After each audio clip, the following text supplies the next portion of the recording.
ఏంట్రా రోజు పందెం కోడ్లకు నా మీద ఎగిరెగిరి పడేవాడివి, ఈ రోజు ఏంట్రా పందెంలో ఒక దెబ్బకి ఓడిపోయిన కోడ్లు అయ్యావు? మా అమ్మ నాన్న రేపు ఇంటికి వస్తున్నారే. ఇప్పటిదాకా ఆ ఇంటికి డిస్టెన్స్ ఉంది కాబట్టి ఎలానో అలా మేనేజ్ చేశా. ఇప్పుడు ఒకే ఇంట్లో 2 ఫ్యామిలీలు, కిందేమో అల్లుడుగా పైనేమో కొడుకుగా ఎలా మేనేజ్ చేస్తానో ఏంటో. అరే నా దగ్గర ఒక ఐడియా ఉందిరా. వద్దు, ఇప్పటిదాకా నువ్వు ఇచ్చిన ఐడియాల వల్ల ఇక్కడ దాకా వచ్చింది.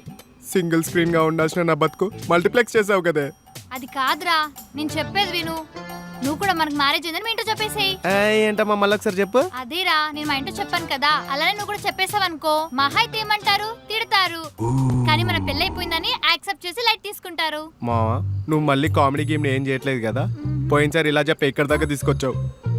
నిజం చెప్తే మీ నాన్న 2 బుల్లెట్లు తింటాడేమో. అదే మా నాన్నకు తెలిసిందనుకో AK-47 తీసుకొని వచ్చి మ్యాగజైన్ మొత్తం తిప్పుతాడు. మరి ఏం చేద్దాం? అది తెలియకే కదా ఇలా కూర్చుంది. అలా చేస్తే ఏం చేద్దాం? మావా, నాకు ఒక ఐడియా వచ్చింది. ఏంటది?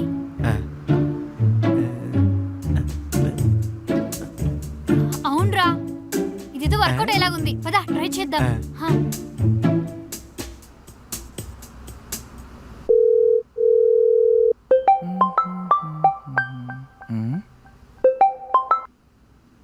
హలో అమ్మా. చెప్పరా. నాన్న మీరా? అంటే నిన్న మీరు ఒక ఇంటికి అడ్వాన్స్ ఇచ్చొచ్చారు కదా, ఆ ఇల్లు వద్దు నాన్న, కావాలంటే అడ్వాన్స్ రిటర్న్ తీసుకుందాం. వద్దా? ఎందుకు? అంటే ఆ ఇంటి గురించి ఎంక్వైరీ చేశాను నాన్న, అందరు చాలా బ్యాడ్గా చెప్తున్నారు. ఆ ఓనర్ గాడు పెద్ద సైకోగాడంట. 8 దాటితే గేట్ క్లోజ్ చేస్తాడంట, 9 దాటితే వాటర్ క్లోజ్ చేస్తాడంట, 10 దాటితే పవరే క్లోజ్ చేస్తాడంట. రేయ్, 10 తర్వాత 2 పెగ్గలేసాననుకో నన్నెవడో ఆపలేడు. ఆడేవడరా నన్ను ఆపేది? మొన్న అడ్వాన్స్ ఇవ్వడానికి వెళ్ళినప్పుడు మాట్లాడాను కదరా, మనిషి చాలా మెతగ్గా మంచోళ్ళ ఉన్నాడురా. పైగా ఆయనతో మాట్లాడుతుంటే ఎందుకోరా సొంత బావతో మాట్లాడినట్టు అనిపించిందిరా. అమ్మ తినమ్మా, కొంపదీసి మ్యాటర్లకి అయిపోయిందా? అయి ఉండలే, ఓనర్ సంగతి వదిలేసాయి. నేను ఇందాకే జ్యోతిష్యుడి తోటి మాట్లాడినా. ఆ ఇంట్లో దిగిన వాళ్ళకి ఎవ్వరికి కలిసి రాదంట, ఊరికే గొడవ పడుతూనే ఉంటారంట. ముఖ్యంగా మొగుడు పిల్లలైతే విడిపోతారంట. ఇంతకన్నా మంచి ఇల్లు ఎక్కడ దొరుకుతుందిరా? ఇన్నాళ్ళు ఇలాంటి ఇంటి కోసం ఎదురు చూస్తున్నాను. నానా, నేను ఇంత సీరియస్ గా మాట్లాడుతుంటే మీరు జోక్ చేస్తారేంటి? ఒరే, మీ అమ్మతో పెళ్ళయ్యాక జీవితం మీద, నువ్వు పుట్టాక జాతకాల మీద నమ్మకం పోయిందిరా. ఇలాంటివి నేను నమ్మను, నువ్వు కూడా పెద్దగా పట్టించుకోవద్దు. అది కాదు నాన్న, నేను ఎట్లా చెప్పాలి నానా? రేయ్, నేను ఒకసారి అడ్వాన్స్ ఇచ్చానంటే 10 ఏళ్ళు అగ్రిమెంట్ ఇచ్చినట్టే, అర్థమైందా? ఎవరండి? నీ ముద్దుల కొడుకు, మాట్లాడు. హలో అమ్మా, నువ్వైనా చెప్పవే నాన్నకి మనకు ఆ ఇల్లొద్దని. నీకు తెలుసు కదరా మీ నాన్న ఎవరి మాట వినడని. పైగా మొన్న నీ జాతకం చూపించాను, ఇల్లు మారితే గానీ నీ పెళ్లి కాదంటరా. అందుకే మీ నాన్నతో ఇల్లు మారదామని నేనే చెప్పా. ఏంటి మళ్ళీ పెళ్ళా? నా వల్ల కాదు. మళ్ళీనా? అంటే నీకెప్పుడు పెళ్ళైందిరా? అంటే పెళ్లి గురించి ఇప్పుడు ఎందుకు, మళ్ళీ ఎప్పుడైనా మాట్లాడుకుందాం అంటున్నా. అమ్మా, నాన్న నా ఇంటికి వెళ్ళకుండా ఆపలేమా అమ్మా? అరే, నావలైతే కాదురా, ఉండు వస్తున్నానండి. మీ నాన్న పిలుస్తున్నారు, నేను వెళ్తున్నా. అమ్మా ఒకసారి నేను చెప్పేది చా, ఇక్కడ నుంచి వర్కౌట్ అవ్వలేదు, అటు నుంచి వర్కౌట్ చేసుకుందాం. ఏమైందిరా, వర్కౌట్ అయిందా? ఏంటి వర్కౌట్ అయ్యేది? ట్రక్ అండ్ డ్రైవ్ లో పోలీసు వాళ్ళకి దొరికితే మన మాట విన్నారు చూడు, అలానే నా మాట వింటలేరు. మరి ఇప్పుడు ఏం చేద్దాం? ఇటు సైడ్ నుంచి మన ప్లాన్ వర్కౌట్ అయ్యేటట్లేదు, అటు సైడ్ నుంచి ప్లాన్ చేద్దాం, పద.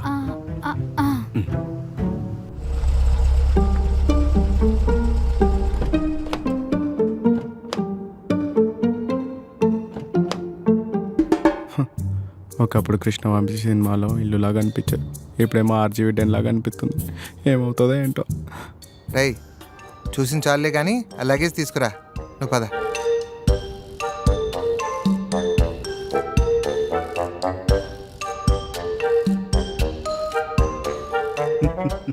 హలో అండి. హాయ్ అండి. మొన్న మీకు పరిచయం చేయలేదు కదా, నా వైఫ్ మలేజా. నమస్తే. నమస్తే అండి. నా వైఫ్ రోషిని. నమస్తే. నమస్తే అన్నయ్య గారు. మీరేమనుకోనంటే ఒకటి అడగొచ్చా? అడుగమ్మా. మీ ఇద్దరి మధ్య కొంచెం ఏజ్ గ్యాప్ ఎక్కువ ఉన్నట్టు అనిపిస్తుంది. మీది లవ్ మ్యారేజా, అరేంజ్డ్ మ్యారేజా? చైల్డ్ మ్యారేజ్ లేండి.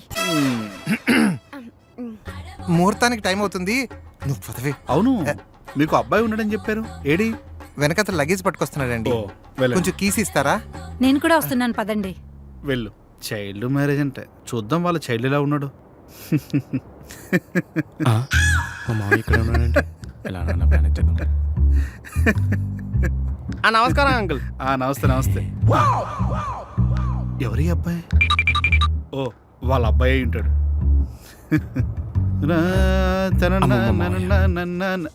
బాబు అంకుల్. ఒక్క నిమిషం. నువ్వేనా సతీష్ గారి అబ్బాయి? అవును అంకుల్.